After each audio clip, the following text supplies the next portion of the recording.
কাল রাতে ছেলে আমার রুমে এসে বলল, মা, আমি তোমাকে অ্যাডপ্ট করতে চাই। আমি তোমার বাবা হব। কাল রাতে আমি বিছানায় শুয়ে বই পড়ছিলাম। হঠাৎ ছেলে আমার রুমে এসে গম্ভীর মুখে বসল। আমি জিজ্ঞেস করলাম, কি হয়েছে? সে আমার হাত ধরে বলল, মা, আমার একটা প্রস্তাব আছে। আমি বই রেখে তার দিকে তাকালাম। বল কি? সে গভীর গলায় বলল, আমি তোমাকে অ্যাডপ্ট করতে চাই। আমি হেসে বললাম, কি বলছিস? আমি তো তোর মা। সে আমার মুখের দিকে তাকিয়ে বলল, না মা, আমি চাই তুমি আমার মেয়ে হও। আর আমি তোমার বাবা হব। আমি অবাক হয়ে বললাম, এ কেমন কথা? সে উঠে দাঁড়িয়ে বলল, মা, আমি বয়সে বড় হয়েছি। এখন আমি তোমার দেখাশোনা করতে চাই। আমি চাই তুমি আমার মেয়ে হও। আমি কাঁপতে কাঁপতে বললাম, তুই কি বলছিস? বুঝতে পারছিস? সে আমার পাশে বসে বলল, মা, আজ থেকে তুমি আমাকে বাবা বলে ডাকবে। আর আমি তোমার সব দায়িত্ব নেব। আমি তার মুখের দিকে তাকিয়ে বুঝতে পারলাম সে সিরিয়াস। তুই পাগল হয়ে গেছিস? সে মাথা নেড়ে বলল, না মা, আমি সুস্থ আছি। আমি শুধু আমাদের সম্পর্ক পাল্টাতে চাই। এই গল্পটি সম্পূর্ণ শুনলে আপনাদের পানি অটোমেটিক বের হয়ে যাবে, সো যত দ্রুত সম্ভব হাতের কাছে টিস্যু নিয়ে বসে পড়ো। বিছানার চাদর যেন নষ্ট না হয় সেটা সম্পূর্ণ খেয়াল রাখার অনুরোধ জানিয়ে গল্পটি এখন শুরু করব।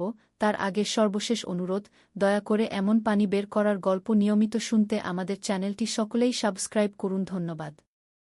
হ্যালো বন্ধুরা, আমার নাম মোনালিসা বেগম। আমার বয়স ৪৪ বছর। আমার স্বামীর নাম রফিকুল ইসলাম, বয়স ৪৭ বছর। আমাদের ২ সন্তান, সাকিব আর নাফিসা। সাকিব ২১ বছর বয়সী, বিশ্ববিদ্যালয়ে পড়ে। নাফিসা ১৪ বছর বয়সী, স্কুলে যায়। আমার ছেলে সাকিব সেদিন রাতে এসে আমাকে যা বলেছিল সেটা ভাবলে এখনও আমার গা শিউরে ওঠে। তার চোখের দিকে তাকিয়ে বুঝতে পারছিলাম যে সে কোনো খেলা করছে না। সে আমাকে সত্যিই তার মেয়ে বানাতে চায়। আমি তার সাথে অনেকক্ষণ কথা বলার চেষ্টা করলাম, কিন্তু সে তার সিদ্ধান্তে অটল ছিল। পরের দিন সকালে যখন আমি রান্নাঘরে গিয়ে চা বানাতে গেলাম, সাকিব এসে আমাকে বলল, মেয়ে, তুমি রান্না করবে না? আমি আজ সবার জন্য নাস্তা বানাবো। আমি হতবাক হয়ে তার দিকে তাকালাম। সাকিব, এসব কি করছিস? সে মাথা নেড়ে বলল, না, এখন থেকে আমাকে বাবা বলবে। আর তুমি আমার ছোট মেয়ে। আমার স্বামী রফিক যখন অফিস থেকে ফিরল, আমি তাকে সব খুলে বললাম। রফিক প্রথমে হেসে বলল, ছেলেটা হয়তো কোনো নাটক বা সিনেমা দেখে মাথা খারাপ করেছে, কিন্তু যখন সাকিব তার বাবার সামনেও একই কথা বলল, তখন রফিকও চিন্তিত হয়ে পড়ল। সাকিব তার বাবাকে বলল, বাবা, আমি এখন বড় হয়েছি। আমি চাই মা আমার মেয়ে হয়ে থাকুক। আমি তার সব দায়িত্ব নেব। রফিক রেগে গিয়ে বলল, এ কেমন কথা? তোর মা তো তোর মাই। কিন্তু সাকিব জিদ ধরে বলল, না বাবা, আমার মন চায় মা আমার ছোট মেয়ে হয়ে থাকুক। এভাবে কয়েকদিন কেটে গেল। সাকিব প্রতিদিন আমার সাথে এমন আচরণ করত যেন আমি সত্যিই তার মেয়ে। সে আমাকে স্কুলের জন্য তৈরি করে দিত, আমার খাওয়ার দাওয়ার খোঁজ নিত, এমনকি রাতে ঘুমানোর আগে আমার কপালে চুমু দিয়ে গুড নাইট বলত। আমি খুব বিরক্ত হয়ে গিয়েছিলাম। একদিন আমি তার কাছে জানতে চাইলাম যে কেন সে এমন করছে। সাকিব আমাকে বলল, মা, আমি ছোটবেলা থেকেই লক্ষ্য করেছি তুমি আমার আর নাফিসার জন্য কত কষ্ট করো। বাবা সারাদিন অফিসে থাকেন। তুমি একা সব সামলাও। আমার মনে হয় তুমি একটা ছোট মেয়ের মতো থাকো যার কেউ দেখাশোনা করে না। তার কথা শুনে আমার চোখে পানি এসে গেল। আমি বুঝতে পারলাম যে সে আমার প্রতি তার ভালোবাসা প্রকাশ করার একটা অদ্ভুত উপায় খুঁজে নিয়েছে। কিন্তু এটা তো ঠিক না। আমি তার মা, সে আমার ছেলে। এই সম্পর্ক পাল্টানো যায় না। আমি সাকিবকে বোঝানোর চেষ্টা করলাম, বেটা, তুমি আমাকে ভালোবাসো সেটা আমি বুঝি। কিন্তু মা ছেলের সম্পর্ক এভাবে বদলানো যায় না। তুমি আমার ছেলে, আমি তোমার মা। এটাই প্রকৃতির নিয়ম। কিন্তু সাকিব আমার কথা শুনতে চাইল না। বরং সে আরও জোর দিয়ে বলল, না মা, আমি চাই তুমি আমার মেয়ে হও। আমি তোমাকে পৃথিবীর সব সুখ দেব। ১ সপ্তাহ পর একটা অদ্ভুত ঘটনা ঘটল। সাকিব হঠাৎ করে তার আচরণ পাল্টে ফেল। সে আমার কাছে এসে বলল, মা, আমি একটা গুরুত্বপূর্ণ কথা তোমাকে বলতে চাই। আসলে আমি যে তোমাকে অ্যাডপ্ট করতে চেয়েছিলাম সেটা একটা পরীক্ষা ছিল। আমি অবাক হয়ে জিজ্ঞেস করলাম, কী রকম পরীক্ষা? সাকিব বলল, আমার এক বন্ধু আছে, তার নাম রাহুল। রাহুলের মা গত বছর মারা গেছেন। রাহুল আমাকে বলেছিল যে তার মা জীবিত থাকতে সে তার প্রতি কখনো যথেষ্ট ভালোবাসা প্রকাশ করতে পারেনি। সে আফসোস করে বলল যে মায়েরা সন্তানদের জন্য কত কিছু করেন, কিন্তু সন্তানরা সেটা বুঝতে পারে না। তাই আমি ভাবলাম, আমি তোমার প্রতি আমার কৃতজ্ঞতা প্রকাশ করার জন্য একটা ভিন্ন উপায় বেছে নেব। আমি চেয়েছিলাম তোমাকে দেখাতে যে আমি তোমার যত্ন নিতে পারি, তোমাকে সুখী রাখতে পারি। আমার মনে হলো আমি একটা রহস্যের সমাধান পেয়ে গেছি। কিন্তু সাকিবের পরবর্তী কথাগুলো আমাকে আরও অবাক করে দিল। সে বলল, কিন্তু মা, এই সপ্তাহে তোমার সাথে থাকতে থাকতে আমি আরেকটা জিনিস আবিষ্কার করেছি। আমি বুঝতে পেরেছি যে তুমি আসলে আমার সাথে একটা অদ্ভুত খেলায় মেতে উঠেছিলে। কি বলছিস? আমি জিজ্ঞেস করলাম। সাকিব হাসতে হাসতে বলল, মা, তুমি ভেবেছিলে যে আমি সত্যিই পাগল হয়ে গেছি। কিন্তু আমি লক্ষ্য করেছি যে তুমিও আমার সাথে এই খেলায় অংশ নিয়েছিলে। তুমি মাঝে মাঝে সত্যিই আমাকে বাবা বলে ডেকেছিলে। আমি হতবাক হয়ে বললাম, না, আমি কখনো তোমাকে বাবা বলিনি। সাকিব বলল, না মা, তুমি বলেছিলে। গতকাল যখন আমি তোমার জন্য চা বানিয়েছিলাম, তুমি বলেছিলে, ধন্যবাদ বাবা। তার আগের দিন যখন আমি তোমার জন্য শাড়ি কিনে এনেছিলাম, তুমি খুশি হয়ে বলেছিলে, আমার বাবা কত ভালো। আমি ভাবতে লাগলাম, সত্যিই তো, আমি মাঝে মাঝে ভুল করে তাকে বাবা বলে ডেকেছিলাম। হয়তো তার এই অদ্ভুত আচরণে আমিও একটু প্রভাবিত হয়ে গিয়েছিলাম। সাকিব বলল, মা, আমি এখন বুঝতে পেরেছি যে পারিবারিক সম্পর্কের একটা অদ্ভুত রহস্য আছে। কখনো কখনো আমরা আমাদের ভূমিকাগুলো নিয়ে খেলা করতে পারি, কিন্তু শেষ পর্যন্ত আমরা আমাদের আসল পরিচয়ে ফিরে আসি। আমি তার কথা শুনে একটু স্বস্তি পেলাম। কিন্তু তখনই আরেকটা অদ্ভুত ব্যাপার ঘটল। আমার মেয়ে নাফিসা স্কুল থেকে ফিরে এসে বলল, মা, আমার ক্লাসের একটা মেয়ে আজ আমাকে বলেছে যে তার দাদা তাকে দত্তক নিতে চায়। আমি আর সাকিব দুজনেই অবাক হয়ে নাফিসার দিকে তাকালাম। নাফিসা বলল, মা, কেউ কি আসলেই তার নিজের পরিবারের কাউকে দত্তক নিতে পারে? সাকিব হেসে বলল, নাফিসা, এটা একটা মজার প্রশ্ন। আসলে দত্তক নেওয়ার ব্যাপারটা আইনগত ব্যাপার। কিন্তু পারিবারিক ভালোবাসার ক্ষেত্রে আমরা সবাই একে অপরের দেখাশোনা করি। নাফিসা বলল, তাহলে দাদা, তুমি যখন মাকে দত্তক নিতে চেয়েছিলে সেটা কি ছিল? আমি বুঝতে পারলাম যে নাফিসা আমাদের গোটা ব্যাপারটা দেখেছিল এবং শুনেছিল। সে আমাদের এই অদ্ভুত খেলাটা নিয়ে কৌতূহলী হয়ে উঠেছে। সাকিব বলল, নাফিসা, এটা ছিল আমাদের পারিবারিক একটা পরীক্ষা। আমি চেয়েছিলাম দেখতে যে মা আমাকে কতটা বিশ্বাস করেন আর আমি মায়ের কতটা যত্ন নিতে পারি। নাফিসা হাততালি দিয়ে বলল, ওয়াও! এটা তো খুব মজার খেলা। আমিও কি এই খেলায় অংশ নিতে পারি? আমি আর সাকিব দুজনেই হাসতে লাগলাম। নাফিসা বলল, মা, আমিও চাই তুমি আমার মেয়ে হও। আমি তোমার মা হব। এবার আমি বুঝতে পারলাম যে এই অদ্ভুত খেলাটা আমাদের পুরো পরিবারে ছড়িয়ে পড়তে যাচ্ছে। কিন্তু আশ্চর্যের বিষয় হল, এই খেলার মধ্য দিয়ে আমরা একে অপরের প্রতি আরও বেশি যত্নশীল হয়ে উঠেছিলাম। রফিক যখন অফিস থেকে ফিরল, আমরা তাকে পুরো ব্যাপারটা বললাম। রফিক হেসে বলল, তাহলে আমিও এই খেলায় অংশ নেব। আমি চাই তোমরা সবাই আমার সন্তান হও, আর আমি তোমাদের দাদা। নাফিসা হেসে বলল, বাবা, তুমি তো আগেই আমাদের বাবা। তুমি দাদা হতে চাইলে তো তোমাকে আরও বয়স্ক হতে হবে। রফিক বলল, ঠিক আছে, তাহলে আমি তোমাদের সবার ভাই হতে চাই। সাকিব বলল, বাবা, এই খেলায় একটা নিয়ম আছে। যে যার ভূমিকা পালন করে তাকে সেই অনুযায়ী দায়িত্ব নিতে হয়। রফিক জিজ্ঞেস করল, কী রকম দায়িত্ব? আমি বললাম, যেমন সাকিব যখন আমার বাবা হয়েছিল তখন সে আমার সব যত্ন নিয়েছিল। আমার খাওয়া দাওয়া থেকে শুরু করে ঘুমানো পর্যন্ত সব দেখেছিল। রফিক বলল, তাহলে আমি তোমাদের সবার ভাই হলে আমাকে কি করতে হবে? নাফিসা বলল, বাবা, ভাই হলে তোমাকে আমাদের সাথে খেলতে হবে, আমাদের সব গোপন কথা শুনতে হবে, আর আমাদের সব সমস্যার সমাধান করতে হবে। রফিক হেসে বলল, এই তো আমি সবসময় করি। সাকিব বলল, না বাবা, ভাই হিসেবে তোমাকে আরও বন্ধুত্বপূর্ণ আচরণ করতে হবে। এভাবে আমাদের পরিবারে একটা নতুন খেলা শুরু হল। আমরা প্রতিদিন বিভিন্ন ভূমিকায় অভিনয় করতাম।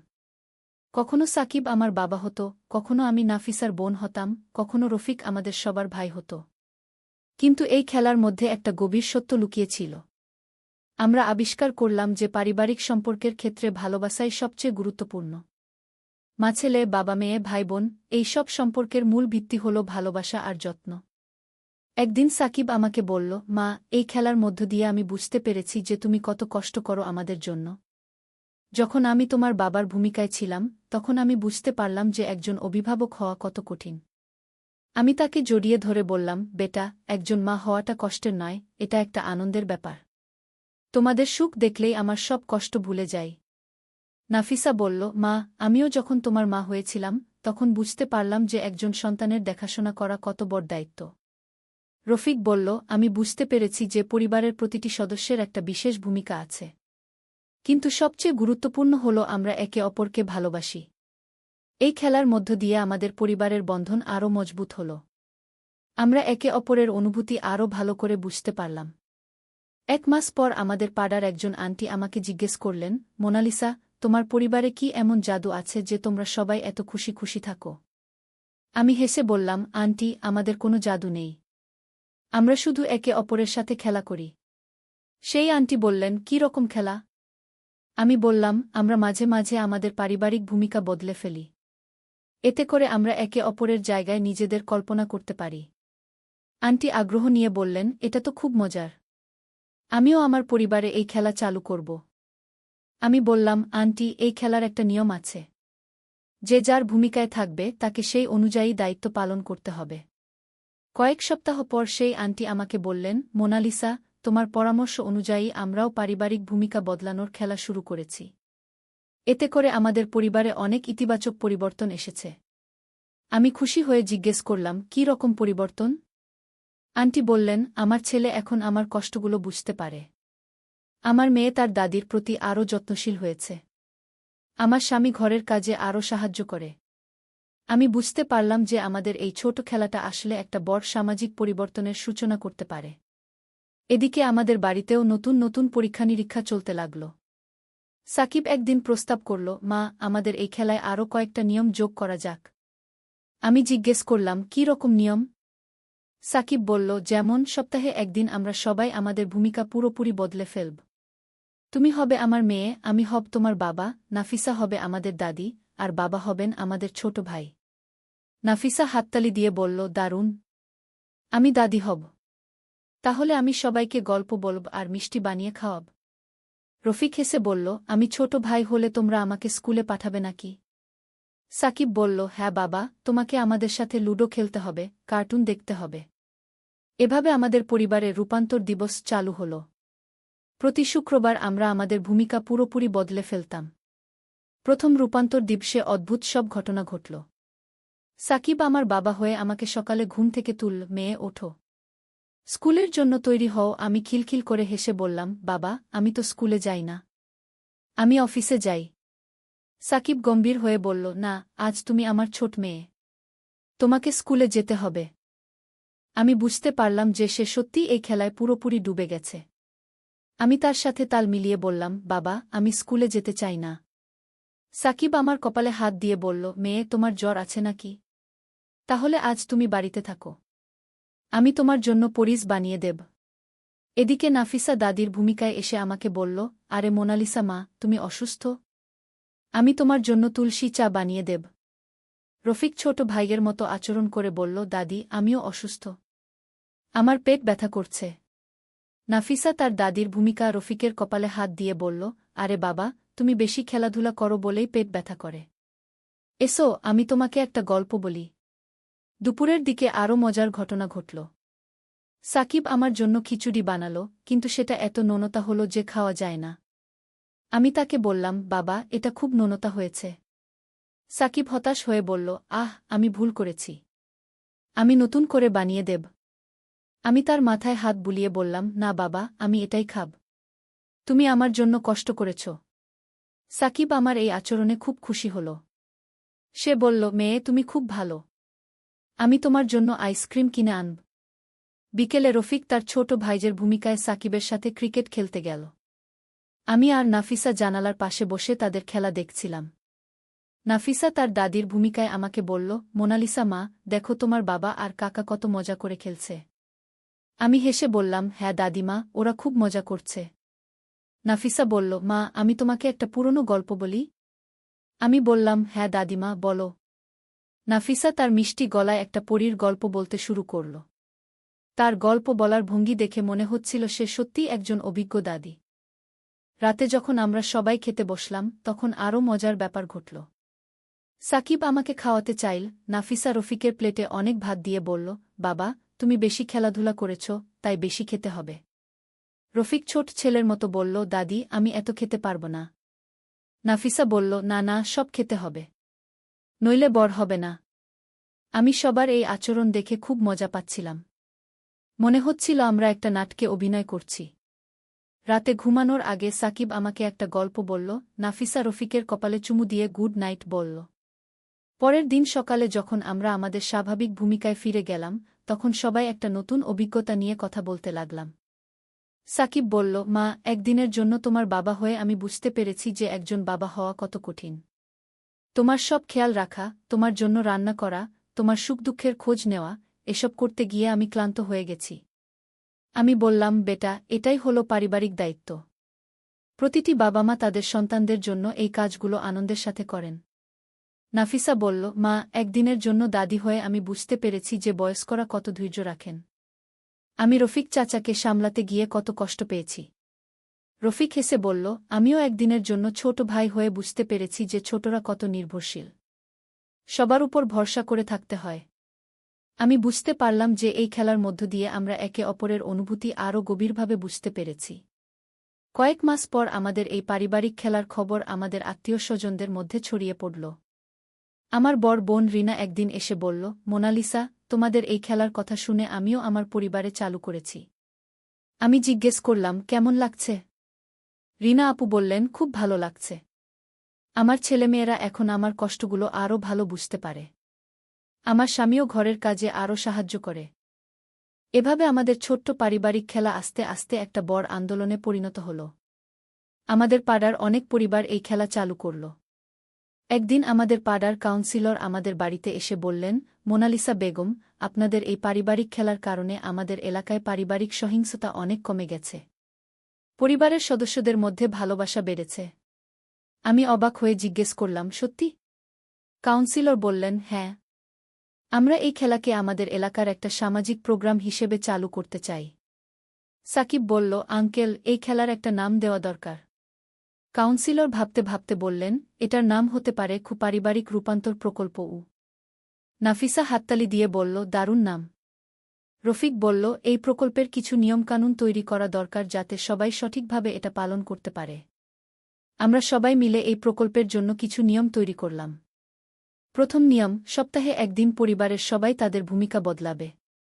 দ্বিতীয় নিয়ম, যে যেই ভূমিকায় থাকবে তাকে সেই অনুযায়ী দায়িত্ব পালন করতে হবে। তৃতীয় নিয়ম, কেউ কারো সাথে খারাপ আচরণ করবে না, সবাই সবার যত্ন নেবে। চতুর্থ নিয়ম, এই খেলার দিন কেউ রাগ করবে না, সবাই হাসিখুশি থাকবে। পঞ্চম নিয়ম, খেলা শেষ হওয়ার পর সবাই তাদের অভিজ্ঞতা শেয়ার করবে। কয়েক সপ্তাহ পর আমাদের এলাকায় প্রথম পারিবারিক রূপান্তর দিবস পালিত হল। সেদিন আমাদের এলাকার প্রায় 50টা পরিবার এই খেলায় অংশ নিল। সন্ধ্যায় সবাই একসাথে একটা বড় সভায় মিলিত হল। সবাই তাদের অভিজ্ঞতা শেয়ার করল। রশিদ চাচা বললেন, আমি আজ আমার ছেলের ভূমিকা ছিলাম। আমার স্ত্রী আমার মা হয়েছিল। এতে করে আমি বুঝতে পারলাম যে একজন সন্তান তার মায়ের উপর কত নির্ভর করে। সালমা খালা বললেন, আমি আজ আমার মেয়ের সাথে বান্ধবীর মতো আচরণ করেছি। এতে করে সে আমার কাছে তার সব গোপন কথা বলেছে। একটা ছোট্ট মেয়ে এসে বলল, আন্টি, আমি আজ আমার মায়ের মা হয়েছিলাম। আমার মা আমার মেয়ে হয়েছিল। খুব মজা লেগেছে। আমি দেখলাম যে এই ছোট্ট খেলা কত বড় একটা পরিবর্তন এনেছে আমাদের সমাজে। কাউন্সিলর বললেন, আমরা এই প্রোগ্রামকে আরও বড় পরিসরে চালু করার কথা ভাবছি। আমাদের জেলা প্রশাসক এই ব্যাপারে আগ্রহ দেখিয়েছেন। সাকিব উৎসাহিত হয়ে বলল, তাহলে আমাদের এই ছোট্ট খেলা সারা দেশে ছড়িয়ে যাবে। আমি গর্বিত বোধ করলাম। আমার ছেলের একটা অদ্ভুত প্রস্তাব থেকে শুরু হওয়া এই খেলা এখন একটা সামাজিক আন্দোলনে পরিণত হয়েছে। রাতে বাড়ি ফেরার পর আমরা সবাই বসে এই পুরো ব্যাপারটা নিয়ে আলোচনা করলাম। রফিক বলল, মোনালিসা, তোমার জানো এই সব কিছুর শুরু হয়েছিল সাকিবের একটা অদ্ভুত প্রস্তাব থেকে। কিন্তু আজ দেখো এটা কত বড় একটা পরিবর্তন এনেছে। সাকিব লজ্জিত হয়ে বলল, বাবা, আমি তখন জানতাম না যে আমার এই কাজ এত বড় একটা ব্যাপার হবে। আমি তাকে জড়িয়ে ধরে বললাম, বেটা, তুমি অজান্তেই একটা খুব সুন্দর কাজ করেছ। এই খেলার মধ্য দিয়ে অনেক পরিবার আরও ভালো হয়েছে। নাফিসা বলল, দাদা, তুমি আমাদের একটা নতুন জিনিস শিখিয়েছ। আমরা এখন জানি যে পারিবারিক সম্পর্ক কত গুরুত্বপূর্ণ। কয়েক মাস পর আমাদের জেলায় প্রথম পারিবারিক রূপান্তর উৎসব অনুষ্ঠিত হল। সেই উৎসবে আমাদের পরিবারকে আদর পরিবার হিসেবে সম্মাননা দেওয়া হল। উৎসবের দিন জেলা প্রশাসক আমাদের সাথে কথা বলতে এলেন। তিনি বললেন, মোনালিসা বেগম, আপনাদের এই উদ্যোগের কারণে আমাদের জেলায় পারিবারিক সুখশান্তি বৃদ্ধি পেয়েছে। আমরা এটাকে সারা দেশে ছড়িয়ে দিতে চাই। সাকিব বলল, স্যার, আমাদের মূল উদ্দেশ্য ছিল পরিবারের সদস্যদের মধ্যে ভালোবাসা বাড়ানো। আমরা খুশি যে এটা সফল হয়েছে। জেলা প্রশাসক বললেন, আমরা একটা পুস্তিকা তৈরি করব যেখানে এই খেলার নিয়মকানুন লেখা থাকবে। এটা সারা দেশে বিতরণ করা হবে। আমি গর্ব অনুভব করলাম। আমাদের ছোট্ট পরিবারের একটা অদ্ভুত খেলা এখন একটা জাতীয় কর্মসূচিতে পরিণত হতে যাচ্ছে। উৎসবের শেষে আমরা সবাই মিলে একটা ছবি তুললাম। সেই ছবিতে আমরা সবাই হাসছিলাম। এই হাসিটা ছিল আমাদের পারিবারিক সুখের প্রমাণ। বাড়ি ফেরার পর সাকিব আমাকে বলল, মা, আমি এখন বুঝতে পেরেছি যে পরিবার হলো আমাদের সবচেয়ে বড় সম্পদ। এই খেলার মধ্য দিয়ে আমরা একে অপরের আরও কাছে এসেছি। আমি তার কথায় সায় দিয়ে বললাম, হ্যাঁ বেটা। প্রকৃতপক্ষে তোমার সেই রাতের অদ্ভুত প্রস্তাবটা আমাদের পরিবারে একটা বিপ্লব এনে দিয়েছে। রফিক বলল, এবার আমাদের আরেকটা নতুন খেলা শুরু করা উচিত। নাফিসা কৌতূহলী হয়ে জিজ্ঞেস করল, কী রকম খেলা বাবা? রফিক বলল, আমাদের প্রতিবেশীদের সাথে বন্ধুত্বের খেলা। আমরা তাদের সাথে আরও ভালো সম্পর্ক গড়ে তুলব। সাকিব হাততালি দিয়ে বলল, দারুণ আইডিয়া। আমরা একটা প্রতিবেশী দিবস চালু করতে পারি। আমি হেসে বললাম, তোমরা সবাই খুব ভালো চিন্তা করছ। কিন্তু আগে আমাদের পারিবারিক খেলাটা আরও ভালোভাবে চালিয়ে যেতে হবে। এভাবে আমাদের জীবনে একটা নতুন অধ্যায় শুরু হল। আমরা বুঝতে পারলাম যে ছোট ছোট খেলার মধ্য দিয়েও জীবনে বড় পরিবর্তন আনা যায়। আজ আমি যখন এই পুরো ঘটনাটা মনে করি, তখন আমার মনে হয় যে জীবন সত্যিই অদ্ভুত। সাকিবের একটা উদ্ভট প্রস্তাব থেকে শুরু হয়ে আমাদের পরিবারে যে রূপান্তর ঘটেছে, সেটা আমি কখনো কল্পনা করতে পারিনি। এখন আমরা নিয়মিত রূপান্তর দিবস পালন করি। প্রতিবার নতুন কিছু অভিজ্ঞতা হয়। আমরা একে অপরকে আরও ভালোভাবে বুঝতে পারি। গত সপ্তাহে যখন আমি সাকিবের মেয়ের ভূমিকায় ছিলাম, তখন সে আমাকে একটা সুন্দর গল্পের বই পড়ে শোনাল। আমি তার কণ্ঠে এত ভালোবাসা অনুভব করলাম যে চোখে পানি এসে গেল। নাফিসা যখন আমার মা হয়, তখন সে আমাকে এত যত্ন করে যে মনে হয় সে সত্যিই আমার মা। তার মাতৃত্বের অনুভূতি দেখে আমি অবাক হয়ে যাই। রফিক যখন আমাদের ছোট ভাই হয়, তখন তার নির্দোষ আচরণ দেখে আমাদের সবার হাসি পায়। সে আমাদের সাথে লুডো খেলে, কার্টুন দেখে, এমনকি আমাদের সাথে দুষ্টুমিও করে। এই খেলার সবচেয়ে বড় লাভ হল আমরা একে অপরের প্রতি আরও সহানুভূতিশীল হয়েছি। আমরা বুঝতে পেরেছি যে প্রতিটি পারিবারিক ভূমিকার নিজস্ব কিছু চ্যালেঞ্জ আছে। আজকে আমি এই গল্পটা বলার সময় অনুভব করছি যে আমাদের পরিবার কত সুখী। আমাদের মধ্যে যে ভালোবাসা আর বিশ্বাস গড়ে উঠেছে সেটা অমূল্য। সাকিবের সেই রাতের কথাগুলো এখন আর অদ্ভুত লাগে না। বরং সেটা ছিল একটা সুন্দর শুরু। একটা এমন শুরু যা আমাদের জীবনে অসাধারণ পরিবর্তন এনে দিয়েছে। আমি আশা করি যে আমাদের এই গল্প শুনে অন্য পরিবারগুলোও অনুপ্রাণিত হবে। তারাও তাদের পারিবারিক বন্ধনকে আরও মজবুত করার জন্য নতুন নতুন উপায় খুঁজে বের করবে। কারণ শেষ পর্যন্ত পরিবারই আমাদের সবচেয়ে বড় শক্তি। পরিবারের ভালোবাসাই আমাদের জীবনের সব সমস্যার সমাধান। আর আমি এখন প্রতিদিন রাতে ঘুমানোর আগে ভাবি, কাল আমাদের পরিবারে আরও কী নতুন মজার ব্যাপার ঘটবে। কারণ আমাদের পরিবারে প্রতিটা দিনই একটা নতুন অ্যাডভেঞ্চার। একদিন আলী সাহেব সোহেলের অফিসে এলেন। সোহেল তাকে দেখে অবাক হয়ে গেল। স্যার, আপনি এখানে? হ্যাঁ সোহেল, তোমার অফিস একবার দেখতে চাইলাম। খুব সুন্দর হয়েছে গু। আলী সাহেব পুরো অফিস ঘুরে দেখলেন। কর্মচারীদের সাথে কথা বললেন। তারপর সোহেলের রুমে এসে বসলেন। সোহেল, তুমি অনেক দূর এসেছ। মনে আছে 7 বছর আগে তুমি যখন আমার অফিসে প্রথম এসেছিলে? চা বানানোর কাজ করতে? হ্যাঁ স্যার, সব মনে আছে ইউ। আমি গর্বিত যে আমি তোমাকে একটা সুযোগ দিয়েছিলাম। আর তুমি সেই সুযোগকে কাজে লাগিয়েছ। জানো সফলতার মূল সূত্র কি? কি স্যার? কঠোর পরিশ্রম, সততা আর হাল না ছাড়া। তোমার মধ্যে এই 3টা গুণই আছে গু। সোহেল চোখে জল নিয়ে বলল, আপনি না থাকলে আজ আমি এখানে পৌঁছাতে পারতাম না স্যার। না সোহেল, আমি শুধু একটা দরজা খুলে দিয়েছিলাম। ভেতরে ঢুকে পথ তৈরি করেছ তুমি নিজে গু। আলী সাহেব চলে যাওয়ার আগে বললেন, আমার একটা বড় প্রজেক্ট আছে। একটা 20 ফ্লোর বিজনেস টাওয়ার। আমি চাই তুমি এই প্রজেক্টে আমার সাথে পার্টনার হও। 50-50। রাজি? সোহেল অবাক হয়ে গেল। এত বড় প্রজেক্ট। স্যার, আমার কি যথেষ্ট সামর্থ্য আছে? আছে। আমি বিশ্বাস করি। সোহেল রাজি হয়ে গেল। এটা তার জীবনের সবচেয়ে বড় প্রজেক্ট হবে। ৫০ অধ্যায়, বড় চ্যালেঞ্জ। 20 ফ্লোর বিজনেস টাওয়ারের কাজ শুরু হল। এটা সোহেলের জীবনের সবচেয়ে বড় চ্যালেঞ্জ। প্রজেক্টের বাজেট প্রায় ১০ করোড় টাকা। সোহেলকে ৫ করোড় টাকা ইনভেস্ট করতে হবে। সোহেল তার সব সঞ্চয়ে, ব্যাংক লোন আর কিছু ইনভেস্টর থেকে টাকা জোগাড় করল। এটা একটা বিশাল ঝুঁকি। যদি প্রজেক্ট ব্যর্থ হয়, সব শেষ। মিনা চিন্তিত ছিল। সোহেল, এত বড় ঝুঁকি নেওয়া ঠিক হবে? মিনা, জীবনে বড় কিছু করতে হলে ঝুঁকি নিতে হয়। আমি এই সুযোগ হাতছাড়া করতে চাই না। কিন্তু যদি কিছু ভুল হয়? ভুল হবে না। আমি আলী সাহেবের সাথে আছি। উনি আমাকে গাইড করবেন। প্রজেক্ট শুরু হল। প্রথম ৬ মাস সব ভালোই চলছিল। কাজ সময়মতো হচ্ছে, বাজেট ঠিক আছে। কিন্তু ৭ মাসের মাথায় একটা বড় সমস্যা দেখা দিল। একজন প্রধান ইনভেস্টর হঠাৎ তার টাকা ফেরত চাইলেন। তিনি অন্য একটা জরুরি কাজে টাকা লাগবে বলে জানালেন। ১ করোড় টাকা ফেরত দিতে হবে। সোহেল বিপদে পড়ে গেল। ১ করোড় টাকা এখন কোথায় পাবে? প্রজেক্টের সব টাকা ঢেলে দিয়েছে। সে আলী সাহেবের সাথে কথা বলল। আলী সাহেব বললেন, চিন্তা করো না, আমি ব্যবস্থা করছি। কিন্তু আলী সাহেবও বড় একটা প্রজেক্টে আটকে আছেন। তার হাতে লিকুইড ক্যাশ নেই। সোহেল অন্য ব্যাংক থেকে লোন নেওয়ার চেষ্টা করল। কিন্তু ব্যাংক বলল, ইতিমধ্যে তার অনেক লোন আছে, নতুন লোন দিতে পারবে না। সোহেল রাতে ঘুমাতে পারছিল না। খাওয়া দাওয়া বন্ধ করে দিয়েছিল। মিনা তাকে দেখে খুব চিন্তিত হয়ে গেল। সোহেল, প্লিজ নিজেকে এভাবে শেষ করে ফেলো না। কোনো একটা রাস্তা বের হবেই। কিন্তু সোহেল কোনো রাস্তা দেখতে পাচ্ছিল না। ইনভেস্টর ১৫ দিন সময় দিয়েছে। ১৫ দিনের মধ্যে টাকা ফেরত না দিলে তিনি আইনি ব্যবস্থা নেবেন। ১০ দিন কেটে গেল। সোহেল কোনো সমাধান খুঁজে পেল না। সে প্রায় হাল ছেড়ে দিয়েছিল।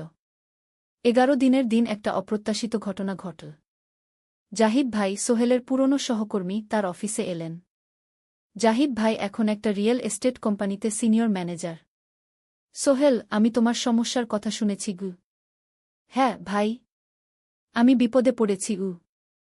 আমি তোমাকে সাহায্য করতে চাই। আমার কিছু সঞ্চয় আছে, ৫ লাখ টাকা। তুমি নাও। সোহেল চোখে জল নিয়ে বলল, ভাই, আমি কিছু বলার দরকার নেই। তুমি আমাকে অনেক কিছু শিখিয়েছ। তোমার কাছ থেকে পরিশ্রম আর সততা শিখেছি। এখন আমার পালা তোমাকে সাহায্য করার। জাহিদ ভাই চলে যাওয়ার পর আরও দুজন এলো। একজন সোহেলের পুরনো ক্লায়েন্ট, আরেকজন তার কর্মচারী। দুজন মিলে আরও ৮ লাখ টাকা দিল। করিম মামা ২০ লাখ টাকা ব্যবস্থা করলেন। তার কিছু বন্ধুদের কাছ থেকে ধার করে। মিনা তার সব গয়না বিক্রি করে ১০ লাখ টাকা দিল। সবাই মিলে প্রায় ৪৫ লাখ টাকা জোগাড় হল।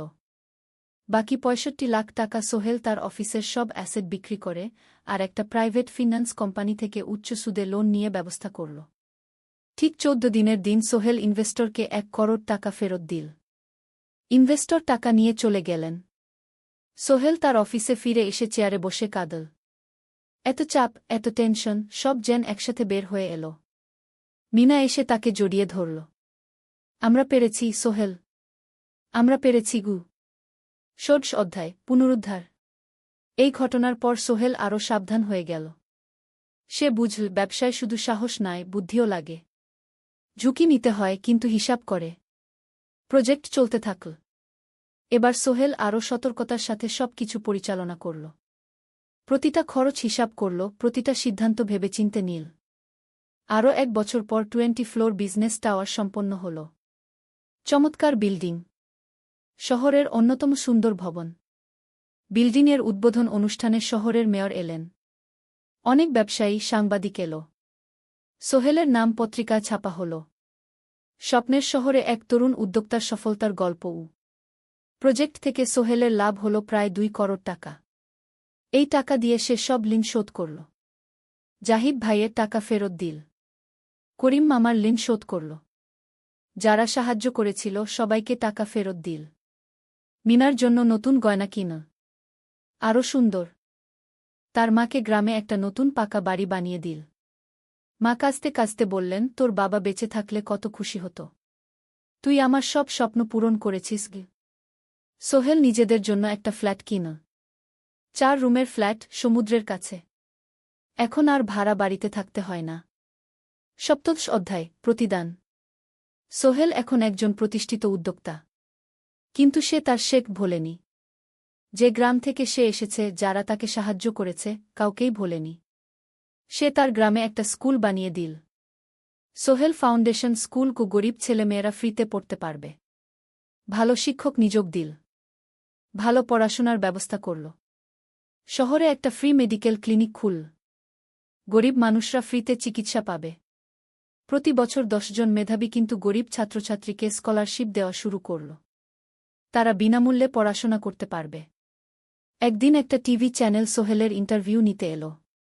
আপনার সফলতার গোপন সূত্র কি? সোহেল একটু ভেবে বলল, কঠোর পরিশ্রম, সততা আর হাল না ছাড়া। এই 3টা জিনিস যদি কারো মধ্যে থাকে, সে যে কোনো কিছু অর্জন করতে পারে। আর সবচেয়ে বড় কথা, যারা আমাকে সাহায্য করেছে তাদের ছাড়া আমি কিছুই না। একা কেউ সফল হতে পারে না গি। আপনার পরবর্তী স্বপ্ন কি? আমি চাই আরও মানুষকে সাহায্য করতে। আমার মতো যারা গ্রাম থেকে শহরে আসে তাদের জন্য একটা ট্রেনিং সেন্টার খুলব। তারা সেখানে বিভিন্ন স্কিল শিখতে পারবে, চাকরি পাবে, নিজের পায়ে দাঁড়াতে পারবে। অষ্টাদশ অধ্যায়, নতুন প্রজন্ম। আরও 5 বছর কেটে গেল। সোহেল এখন 45 বছরের। তার মেয়ে সারা এখন 9 বছরের। স্কুলে ক্লাস 4-এ পড়ে। খুব মেধাবী মেয়ে। একদিন সারা বাবাকে জিজ্ঞেস করল, বাবা, তুমি কিভাবে এত বড় হলে? আমার বন্ধুরা বলে তুমি একজন সফল মানুষ গো। সোহেল তাকে কোলে নিয়ে বসল। বাবা, তুমি জানো তোমার দাদু ছিলেন একজন স্কুল শিক্ষক। খুব সৎ মানুষ। কিন্তু আমরা গরিব ছিলাম। আমি রিকশা চালাতাম গো। রিকশা? সত্যি? হ্যাঁ। তারপর আমি এই শহরে এলাম। অনেক কষ্ট করেছি। কিন্তু হাল ছাড়িনি। মানুষ আমাকে সাহায্য করেছে। আর আমি কঠোর পরিশ্রম করেছি। বাবা, আমিও কি তোমার মতো হতে পারব? অবশ্যই পারবে বাবা। তবে মনে রেখো, সফলতা মানে শুধু টাকা পয়সা না। সফলতা মানে ভালো মানুষ হওয়া, অন্যদের সাহায্য করা, সৎ থাকা। সারা মাথা নাডল। আমি ভালো মানুষ হব বাবাগু। সোহেল তার মেয়েকে জড়িয়ে ধরল। মনে মনে ভাবল, তার জীবনের সব কষ্ট সার্থক হয়েছে। মিনা রান্নাঘর থেকে ডাকল, খাবার তৈরি। এসো। সোহেল সারাকে নিয়ে ডাইনিং টেবিলে গেল। ঋতু এসেছে। সে এখন বিয়ে করেছে, তার একটা ছেলে হয়েছে। সোহেলের মা মাঝে মাঝে চট্টগ্রামে বেড়াতে আসেন। আজও এসেছেন। সবাই মিলে খেতে বসল। হাসিগল্পে ভরা পরিবার। সোহেল তাকাল তার মায়ের দিকে, মিনার দিকে, সারার দিকে, ঋতুর দিকে। মনে হল, জীবনে আর কি চাই? খাওয়া শেষে সবাই বসে রইল। গল্প করছিল। হঠাৎ সোহেলের ফোন বাজল। অফিস থেকে। একটা জরুরি বিষয়। সোহেল ফোন রেখে দিয়ে মিনাকে বলল, একটা নতুন প্রজেক্টের প্রস্তাব এসেছে। একটা এতিমখানা বানানোর কাজ। সরকারি প্রজেক্ট। তুমি নেবে? অবশ্যই। এটা আমার স্বপ্নের প্রজেক্ট। যেসব বাচ্চাদের বাবা মা নেই তাদের জন্য একটা সুন্দর জায়গা। মিনা হাসল। তুমি কখনো বদলাও না। এখনো অন্যদের কথা ভাবো। এটাই তো জীবন মিনা। শুধু নিজের জন্য বাঁচলে কি হবে? 49 অধ্যায়, উত্তরাধিকার। 10 বছর আরও কেটে গেল। সোহেল এখন 55 বছরের। তার চুলে পাক ধরেছে। কিন্তু শক্তি এখনো আগের মতোই। সারা এখন 19 বছরের। সে বিশ্ববিদ্যালয়ে ইঞ্জিনিয়ারিং পড়ছে। সে চায় বাবার মতো কনস্ট্রাকশন ইন্ডাস্ট্রিতে কাজ করতে। একদিন সারা বাবাকে বলল, বাবা, আমি তোমার কোম্পানিতে কাজ করতে চাই। এখনো তো তোর পড়াশোনা বাকি। জানি। কিন্তু আমি এখন থেকেই শিখতে চাই। ছুটির দিনে তোমার সাথে সাইটে যেতে চাই। দেখতে চাই কিভাবে কাজ হয়। সোহেল খুশি হয়ে গেল। তার মেয়ে তার পথ অনুসরণ করতে চায়। ঠিক আছে। কিন্তু শর্ত হল, তোকে সবকিছু নিজ থেকে শিখতে হবে। কোনো স্পেশাল ট্রিটমেন্ট পাবি না। আমি তো তাই চাই, বাবাগু। সারা তার বাবার সাথে কাজ শিখতে শুরু করল। সে দেখল কিভাবে শ্রমিকরা কাজ করে, কিভাবে ম্যাটেরিয়াল বাছাই করতে হয়, কিভাবে একটা প্রজেক্ট ম্যানেজ করতে হয়। সোহেল তাকে কোনো সহজ পথ দিল না। সারাকেও সবার মতো কষ্ট করতে হল। সাইটে রোদে দাঁড়িয়ে থাকতে হল। শ্রমিকদের সাথে কথা বলতে হল। কিন্তু সারা হাল ছাড়ল না। সে তার বাবার মেয়ে। পরিশ্রম করতে জানে। 3 বছর পর সারা গ্রাজুয়েট হল। সে সোহেলের কোম্পানিতে জুনিয়র প্রজেক্ট ম্যানেজার হিসেবে যোগ দিল। সোহেল ধীরে ধীরে সারাকে বড় দায়িত্ব দিতে শুরু করল। সারা তার বাবার মতোই সৎ, পরিশ্রমী। 20 অধ্যায়, সমাপ্তি নয়, নতুন শুরু। আরও 5 বছর পর সোহেল এখন 60 বছরের। সে সিদ্ধান্ত নিল, এবার অবসর নেওয়ার সময় এসেছে। কোম্পানির দায়িত্ব সারাকে দেবে। একটা অনুষ্ঠান করা হল। সোহেল আনুষ্ঠানিকভাবে কোম্পানির চেয়ারম্যান পদ থেকে অবসর নিল। সারা হল নতুন ম্যানেজিং ডিরেক্টর। সোহেল তার বক্তব্যে বলল, আমি যখন এই শহরে এসেছিলাম আমার পকেটে ছিল মাত্র 5,000 টাকা। একটা ছোট্ট ব্যাগ। আর অনেক স্বপ্ন। আজ 40 বছর পর আমি পেছনে ফিরে তাকাই, দেখি একটা দীর্ঘ পথ। সেই পথে অনেক কষ্ট ছিল, অনেক বাধা ছিল। কিন্তু ছিল অনেক ভালোবাসাও। অনেক মানুষের সাহায্যও। আমি বিশ্বাস করি সফলতা একা আসে না। এটা আসে অনেক মানুষের সমর্থন, ভালোবাসা আর বিশ্বাস নিয়ে। আমি যা কিছু অর্জন করেছি তা আমার একার না। এটা আমার পরিবারের, আমার কর্মচারীদের, আমার বন্ধুদের, সবার। আজ আমি আমার মেয়ে সারার হাতে এই দায়িত্ব তুলে দিচ্ছি। আমি জানি সে আমার চেয়ে ভালো করবে। কারণ সে শিখেছে আমার ভুল থেকে, আমার অভিজ্ঞতা থেকে। অনুষ্ঠান শেষ হল। সবাই চলে গেল। সোহেল আর মিনা অফিসে একা দাঁড়িয়ে রইল। মিনা, মনে আছে আমরা প্রথম কখন দেখা হয়েছিলাম? হ্যাঁ, তোমার সেই ছোট্ট মুদি দোকানে। তুমি বিস্কুট কিনতে এসেছিলে। কে ভেবেছিল সেই দিন থেকে আমাদের এই পর্যস্বপ্নের শহর। প্রথম অধ্যায়, যাত্রা শুরু। সকাল 7টা বেজে গেছে। ঢাকার কমলাপুর রেলস্টেশনে মানুষের ভিড়। চারদিকে চা বিস্কুট বিক্রেতাদের চিৎকার, ট্রেনের হর্ন আর যাত্রীদের কোলাহল।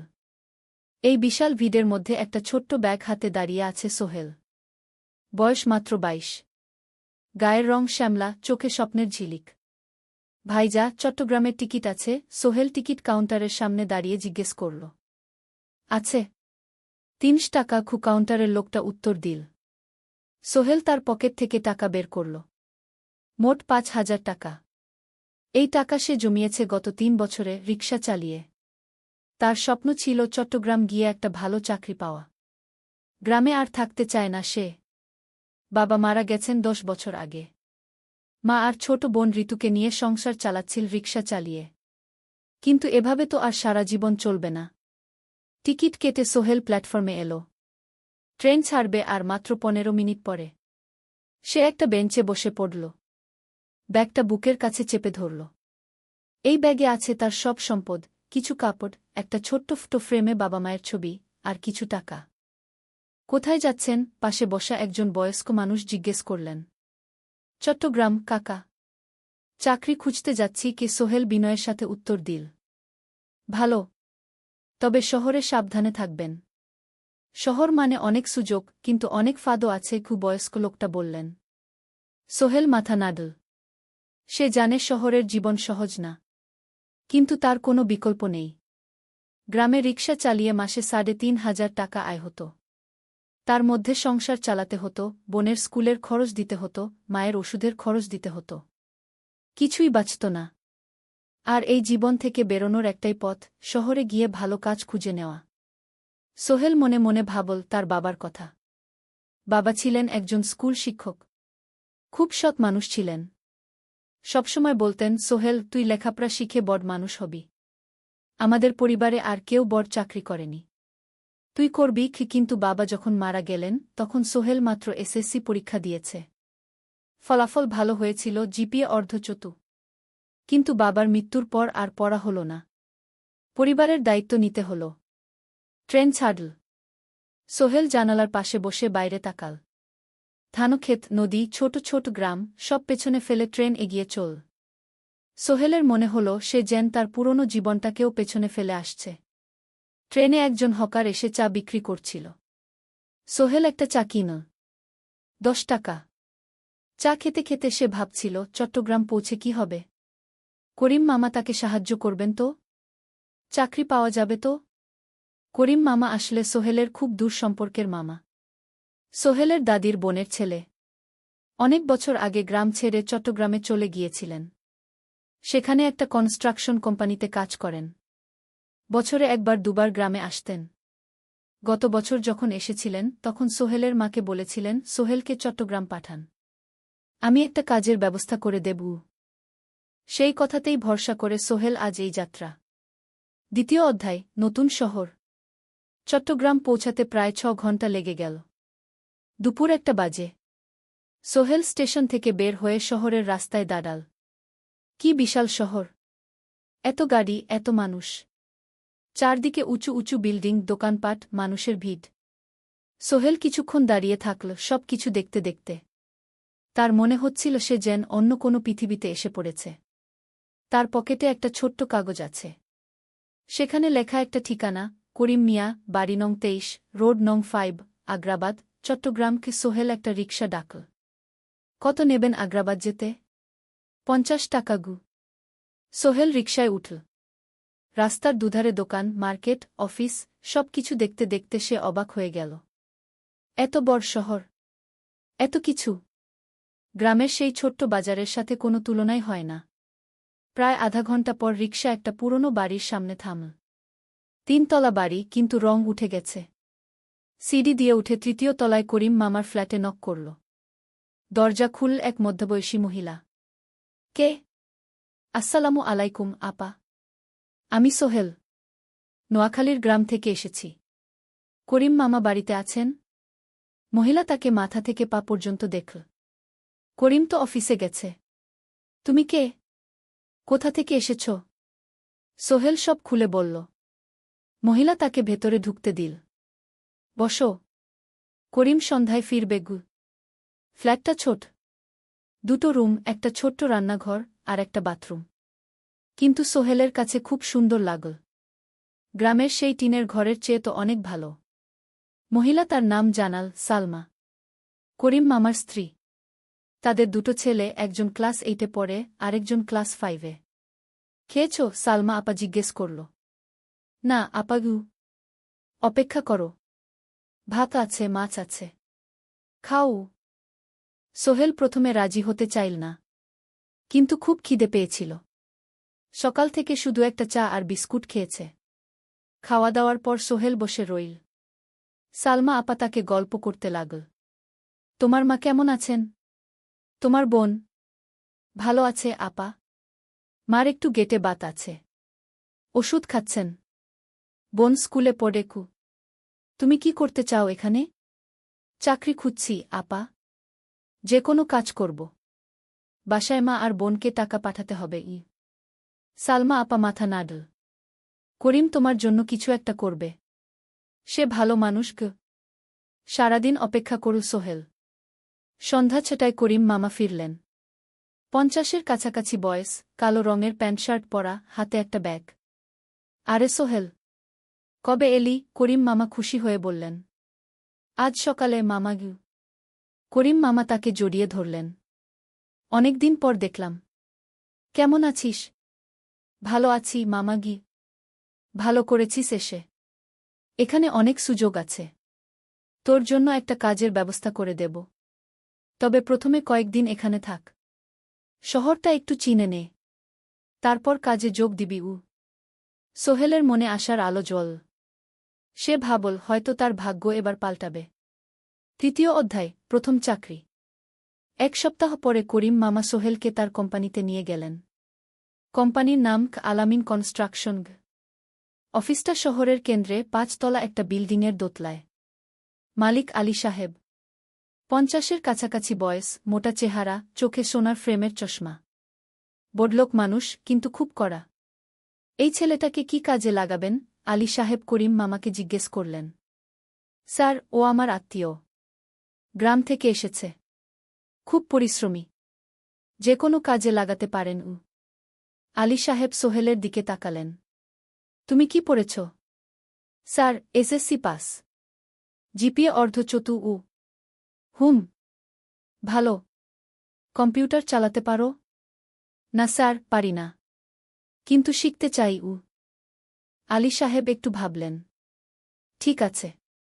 তোমাকে অফিসের কাজে রাখব। ফাইল গুছানো, চা বানানো, কাগজপত্র নিয়ে যাওয়া না, এসব। মাসে 5,000 টাকা। রাজি আছো? জি স্যার। সোহেল খুশি হয়ে গেল। 5,000 টাকা। রিকশা চালিয়ে 3,500 পেত। এখানে 5,000। কাজ শুরু হলো পরদিন থেকে। সকাল 8টায় অফিসে যেতে হয়, ফিরতে হয় সন্ধ্যা 7টায়। প্রথম দিন সোহেল ঘুম থেকে উঠল ভোর 5টায়। তৈরি হয়ে 7:30টায় অফিসের উদ্দেশ্যে বের হল। করিম মামার বাড়ি থেকে অফিস প্রায় 5 কিলোমিটার। বাসে যেতে হয়।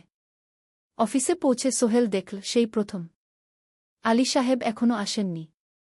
অফিস খোলা ছিল না। 8-10 মিনিট পর একজন লোক এসে অফিস খুল। তুমি নতুন? জি। আমি সোহেল গু।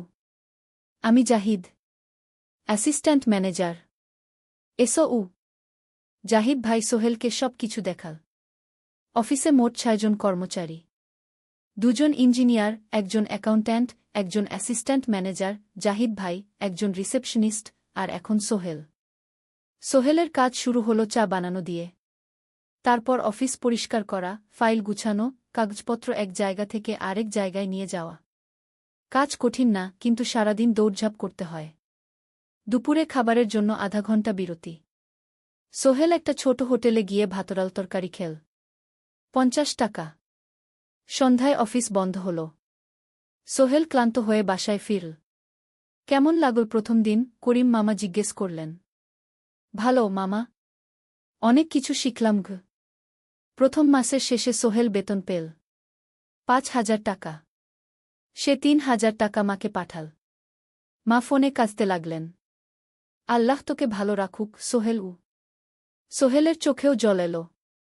তার মনে হল সে একটা বড় কাজ করতে পেরেছে। চতুর্থ অধ্যায়, শহরের জীবন। 3 মাস কেটে গেল।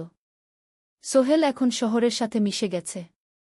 প্রতিদিন অফিসে যাওয়া আসার পথে সে দেখে হাজারো মানুষের জীবন। কেউ সফল, কেউ ব্যর্থ। কিন্তু সবাই চলছে নিজের পথে। সোহেল অফিসের কাজের পাশাপাশি কম্পিউটার শেখার চেষ্টা করছে। অফিসে একটা কম্পিউটার আছে। যখন কেউ ব্যবহার করে না, তখন সোহেল একটু একটু শিখার চেষ্টা করে। জাহিদ ভাই তাকে সাহায্য করেন। সোহেল, তুমি যদি কম্পিউটার ভালোভাবে শিখতে পারো, তাহলে তোমার ভবিষ্যৎ উজ্জ্বল। জাহিদ ভাই একদিন বললেন। কিভাবে শিখব ভাই? ট্রেনিং সেন্টারে যাও। সন্ধ্যায় ক্লাস আছে। মাসে 2,000 টাকা লাগবে গে। সোহেল ভাবল। 2,000 টাকা অনেক।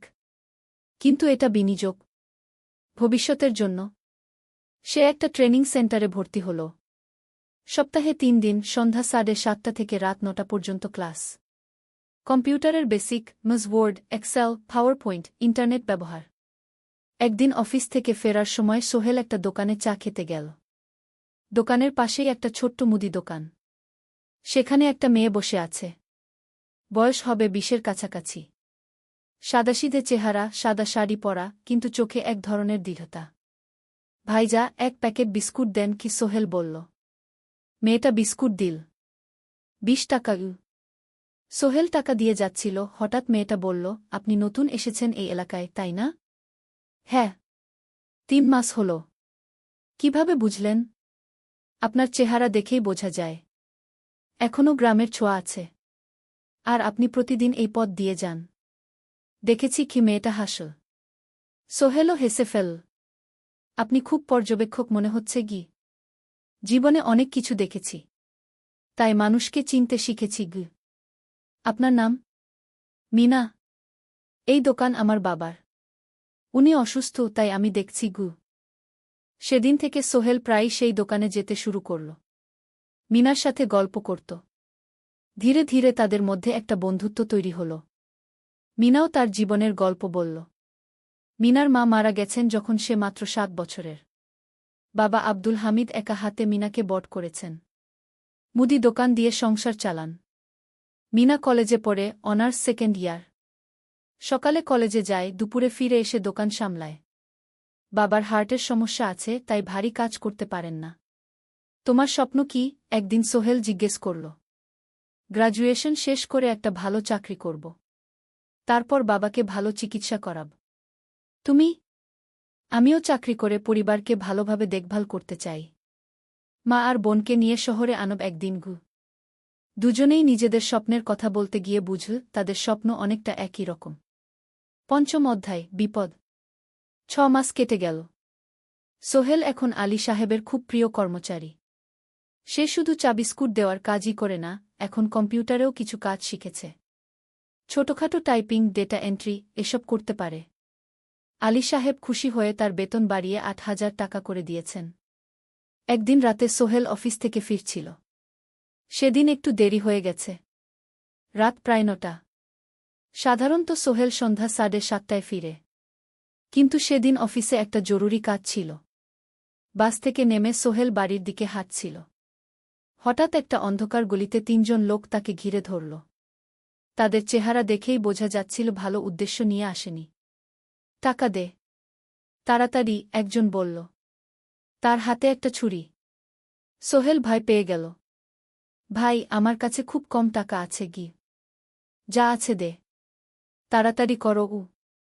সোহেল কাঁপতে কাঁপতে তার পকেট থেকে 5 টাকা বের করে দিল। এই টাকা দিয়ে সে বাজার করবে ভেবেছিল। কিন্তু ছিনতাইকারীরা সন্তুষ্ট হল না। শুধু 5 টাকা? তোর ব্যাগে কি আছে? তারা সোহেলের ব্যাগ কেড়ে নিল। ব্যাগে ছিল তার মোবাইল, কম্পিউটার ট্রেনিং সেন্টারের সার্টিফিকেট আর কিছু গুরুত্বপূর্ণ কাগজপত্র। না ভাই, ব্যাগটা ফেরত দেন। ওতে আমার জরুরি জিনিস আছে। মোবাইল নিয়ে নেন, কিন্তু ব্যাগটা দেন গু। কিন্তু ওরা শুনল না। একজন সোহেলকে জোরে ধাক্কা দিল। সোহেল পড়ে গেল। মাথা রাস্তার কংক্রিটে ধাক্কা লেগে গেল। রক্ত বের হল। 3 জন দৌড়ে পালিয়ে গেল। কিছুক্ষণ সোহেল অজ্ঞান হয়ে পড়ে রইল। তারপর ধীরে ধীরে জ্ঞান ফিরল। মাথায় প্রচণ্ড ব্যথা। সে উঠে দাঁড়ানোর চেষ্টা করল, কিন্তু মাথা ঘুরছিল। কোনোমতে একটা দেয়াল ধরে দাঁড়াল। একজন পথচারী তাকে দেখে থামল। কি হয়েছে ভাই? ছিনতাই হয়েছে গি? এসো, আমি তোমাকে হাসপাতালে নিয়ে যাই। কিন্তু সোহেল রাজি হল না। না, ঠিক আছি। বাড়ি যেতে পারব। সে কোনোমতে করিম মামার বাড়িতে পৌঁছাল। দরজা খুলেই সালমা আপা চিৎকার করে উঠলেন। ও আল্লাহ! কি হয়েছে? করিম মামা দৌড়ে এলেন। সোহেলকে ভেতরে নিয়ে গেলেন। তার মাথায় জল ঢেলে রক্ত পরিষ্কার করলেন। ক্ষতটা বেশ গভীর। হাসপাতালে যেতে হবে কি? করিম মামা বললেন। তারা একটা অটোরিকশা নিয়ে নিকটস্থ হাসপাতালে গেলেন। ডাক্তার সোহেলের মাথায় 3টা সেলাই দিলেন। বলল, 1 সপ্তাহ বিশ্রাম নিতে হবে। কোনো ভারী কাজ করা যাবে না। হাসপাতাল থেকে ফিরে সোহেল শুয়ে রইল। তার মনে হচ্ছিল সবকিছু শেষ হয়ে গেছে। মোবাইল চলে গেছে, গুরুত্বপূর্ণ কাগজপত্র চলে গেছে। এখন 1 সপ্তাহ অফিস করতে পারবে না। পরদিন সকালে করিম মামা আলী সাহেবকে ফোন করে সব জানালেন। আলী সাহেব বললেন, ঠিক আছে। সোহেল ভালো হয়ে এলে আসবে। চিন্তার কিছু নেই গি। মিনা যখন এই খবর শুনল, সে সন্ধ্যায় সোহেলকে দেখতে এল করিম মামার বাড়িতে। সাথে এনেছিল কিছু ফল। কি হয়েছিল? মিনা চিন্তিত গলায় জিজ্ঞেস করল। সোহেল সব বলল। মিনা রেগে গেল। এই শহরে এখন অনেক অপরাধ বেড়ে গেছে। পুলিশ কিছু করে না। তুমি পুলিশে রিপোর্ট করেছ? না। লাভ নেই। তবুও করা উচিত। তোমার মোবাইলটা হয়তো খুঁজে পাওয়া যাবে গি। করিম মামা সোহেলকে নিয়ে পুলিশ স্টেশনে গেলেন। জেনারেল ডায়েরি করলেন। কিন্তু পুলিশ খুব একটা আশা দিল না। দেখি কিছু করা যায় কিনা গু। সোহেল বুঝল মোবাইল আর ফিরবে না। সেই 1 সপ্তাহ সোহেলের জীবনের সবচেয়ে কঠিন সময় ছিল। সে শুধু শারীরিকভাবেই ক্ষতিগ্রস্ত হয়নি, মানসিকভাবেও ভেঙে পড়েছিল। প্রতিরাতে দুঃস্বপ্ন দেখত। সেই 3 জন ছিনতাইকারীর মুখ ভুলতে পারছিল না। মিনা প্রায় প্রতিদিন আসত। তাকে সাহস দিত। তুমি হাল ছেড়ো না সোহেল। জীবনে এরকম খারাপ সময় আসে। কিন্তু এটা কাটিয়ে ওঠাই হলো আসল বীরত্ব। সোহেলের মা গ্রাম থেকে ফোন করতেন। করিম মামার মোবাইল থেকে। তুই ভালো আছিস তো? সোহেল মাকে সব সত্যি বলেনি। শুধু বলেছে, হ্যাঁ মা, ভালো আছি। একটু জ্বর হয়েছিল। এখন ভালো। 1 সপ্তাহ পর সোহেল আবার অফিসে গেল। আলী সাহেব তাকে দেখে খুশি হলেন। কেমন আছো? ভালো আছি স্যার। ঠিক আছে। তবে প্রথম কয়েকদিন হালকা কাজ করবে গু। সোহেল আবার কাজে মন দিল। কিন্তু একটা জিনিস তাকে খুব কষ্ট দিচ্ছিল, তার মোবাইল নেই। মায়ের সাথে কথা বলতে পারছে না নিয়মিত। করিম মামার মোবাইল চাইতে সংকোচ লাগে। একদিন জাহিদ ভাই তাকে ডাকলেন। সোহেল, আমার একটা পুরনো মোবাইল আছে। তুমি ব্যবহার করো? না ভাই, আমি নাও। আমার কাজে লাগছে না। তুমি রাখো গু। সোহেল কৃতজ্ঞতায় প্রায় কেঁদে ফেল। ধন্যবাদ ভাই। মোবাইল পেয়ে সোহেল প্রথমেই মাকে ফোন করল। মা খুব খুশি হলেন। এতদিন ফোন করিসনি কেন? মা, মোবাইলটা নষ্ট হয়ে গিয়েছিল। নতুন নিয়েছি। মায়ের গলায় স্বস্তি ফুটে উঠল। 6ষ্ঠ অধ্যায়, নতুন সুযোগ। আরও 3 মাস কেটে গেল। সোহেল পুরোপুরি সুস্থ হয়ে গেছে। তার জীবন আবার স্বাভাবিক হয়ে এসেছে। সে এখন কম্পিউটার ট্রেনিং শেষ করেছে। সার্টিফিকেট পেয়েছে। কিন্তু একটা ঘটনা তার জীবনে বড় পরিবর্তন নিয়ে এলো। একদিন সকালে আলী সাহেব তাকে ডাকলেন। সোহেল, বসো। সোহেল বসল। মনে একটু ভয় লাগছিল। আলী সাহেব কি তাকে বকবেন? সোহেল, তুমি তো এখন কম্পিউটার চালাতে পারো? জি স্যার, একটু একটু শিখেছি। ভালো। আমি তোমার কাজ দেখছি। তুমি খুব পরিশ্রমী আর সৎ। আমাদের কোম্পানিতে এরকম মানুষের দরকার গু। সোহেল কিছু বুঝতে পারছিল না। আমি তোমাকে একটা সুযোগ দিতে চাই। আমাদের কোম্পানি একটা ট্রেনিং প্রোগ্রাম চালু করছে নতুন কর্মচারীদের জন্য। 6 মাসের কোর্স। কম্পিউটার অ্যাকাউন্টিং, ভবন নির্মাণের হিসাব নিকাশ, প্রজেক্ট ম্যানেজমেন্ট সব শিখবে। কোম্পানি সব খরচ দেবে। ট্রেনিংয়ের সময় তোমার বেতনও চলবে। রাজি আছো? সোহেল বিশ্বাস করতে পারছিল না। স্যার, সত্যি? আমাকে এত বড় সুযোগ দিচ্ছেন? হ্যাঁ। তুমি ভালো ছেলে, পরিশ্রমী। আমি তোমাকে এগিয়ে দিতে চাই। ভবিষ্যতে তুমি এই কোম্পানির একজন গুরুত্বপূর্ণ কর্মচারী হবে। সোহেল কৃতজ্ঞতায় প্রায় কেঁদে ফেল। ধন্যবাদ স্যার। আমি কঠোর পরিশ্রম করব। আমি জানি। সেদিন সন্ধ্যায় সোহেল মিনার দোকানে গেল। মিনাকে খবরটা দিল। মিনা খুব খুশি হল। তার চোখে জল এসে গেল। তুমি পারবে সোহেল। আমি জানি। সোহেল তার মা আর বোনকেও ফোন করে খবরটা দিল। মা কাঁদতে লাগলেন। তোর বাবা বেঁচে থাকলে কত খুশি হতো। ট্রেনিং শুরু হলো পরের মাস থেকে। প্রতিদিন সকালে 3 ঘন্টা ক্লাস, তারপর বাকি সময় অফিসের কাজ। ক্লাসে 5 জন নতুন কর্মচারী। সবাই তরুণ, উৎসাহী। শিক্ষক ছিলেন একজন অভিজ্ঞ ইঞ্জিনিয়ার। নাম রহিম স্যার। তিনি খুব ভালোভাবে সব কিছু বুঝাতেন। কম্পিউটার অ্যাকাউন্টিং, এক্সেলে জটিল ক্যালকুলেশন, প্রজেক্টের বাজেট তৈরি, সময় ব্যবস্থাপনা সব। সোহেল পুরো মনোযোগ দিয়ে শিখতে লাগল। সন্ধ্যায় বাড়ি ফিরে প্র্যাকটিস করত। করিম মামার ছেলের কাছ থেকে একটা ল্যাপটপ ধার নিত কখনো কখনো। 6 মাস পরে ট্রেনিং শেষ হল। সবাই সার্টিফিকেট পেল। আলী সাহেব একটা অনুষ্ঠান করলেন। সোহেল সেরা পারফর্মার হিসেবে একটা বিশেষ পুরস্কার পেল, 5,000 টাকা বোনাস।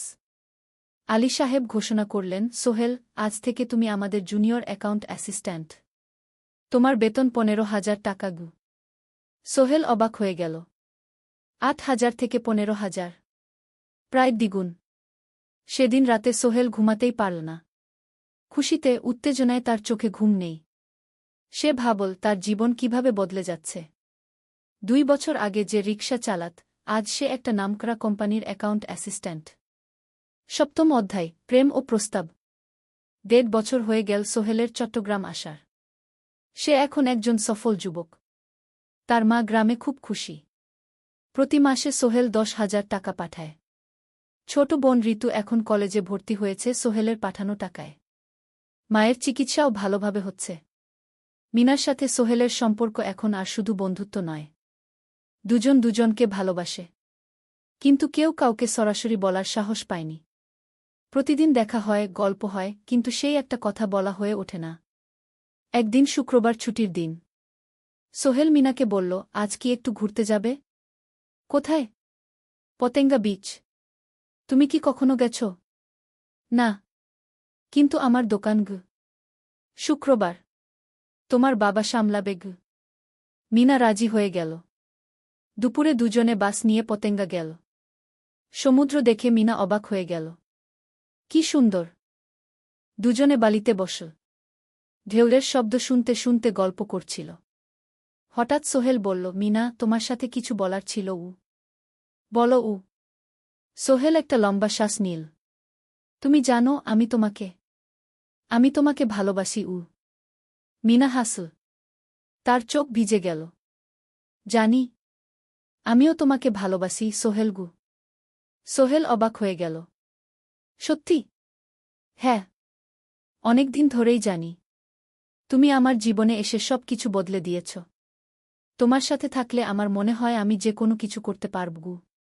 দুজনে কিছুক্ষণ চুপ করে বসে রইল। সমুদ্রের ঢেউ এসে পায়ে লাগছিল। সূর্য পশ্চিমে ঢলে পড়ছে। আকাশ লালকুমলা হয়ে গেছে। কিন্তু আমার বাবার সাথে কথা বলতে হবে, কি মিনা বলল। আমি তৈরি। যখন বলবে তখন বলব। পরের সপ্তাহে সোহেল মিনার বাবার সাথে কথা বলল। আব্দুল হামিদ সাহেব প্রথমে একটু দ্বিধা করলেন। তুমি কোনো পরিবারের ছেলে? তোমার বাবা কি করতেন?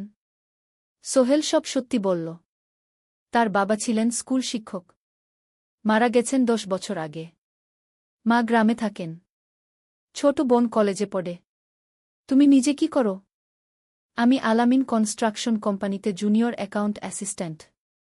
মাসে 15,000 টাকা বেতন। আব্দুল হামিদ সাহেব ভাবলেন। তারপর বললেন, দেখো মিনা আমার একমাত্র সন্তান। তার মা নেই। আমি একা তাকে বড় করেছি। আমি চাই মিনা একজন ভালো ছেলের সাথে বিয়ে হোক। তুমি দেখতে ভালো ছেলে মনে হচ্ছে। কিন্তু আমাকে তোমার মায়ের সাথে দেখা করতে হবে। তোমার পরিবারকে জানতে হবে। জি আঙ্কেল। আমি ব্যবস্থা করছি। সোহেল খুশিতে আটখানা। সে সেদিন রাতেই তার মাকে ফোন করল। মাকে সব বলল। মা প্রথমে অবাক হলেন। তারপর খুশি হলেন। মিনা মেয়েটা কেমন? খুব ভালো মা। তুমি দেখলে পছন্দ করবে। ঠিক আছে। আমি আর ঋতু আসছি চট্টগ্রাম। 2 সপ্তাহ পর সোহেলের মা আর বোন চট্টগ্রাম এলো। সোহেল তাদের নিয়ে মিনার বাড়িতে গেল। 2 পরিবার একসাথে বসল। মিনার বাবা সোহেলের মাকে দেখে খুশি হলেন। সোহেলের মা সহজ সরল ভদ্রমহিলা। আপনার ছেলে খুব ভালো। মিনা তাকে পছন্দ করে। আমিও রাজি। আব্দুল হামিদ সাহেব বললেন। আমার সোহেল সৎ ছেলে। মিনাকে খুব ভালোবাসে।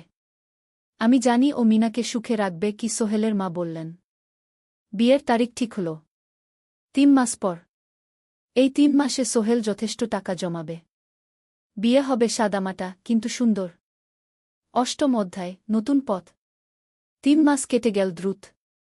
সোহেল প্রতিদিন কঠোর পরিশ্রম করছিল। অফিসে তার কাজের প্রশংসা হচ্ছে। আলী সাহেব তাকে এখন ছোটখাটো প্রজেক্টের হিসাব দেখতে দিচ্ছেন। সোহেল তার সঞ্চিত টাকা দিয়ে বিয়ের আয়োজন করল।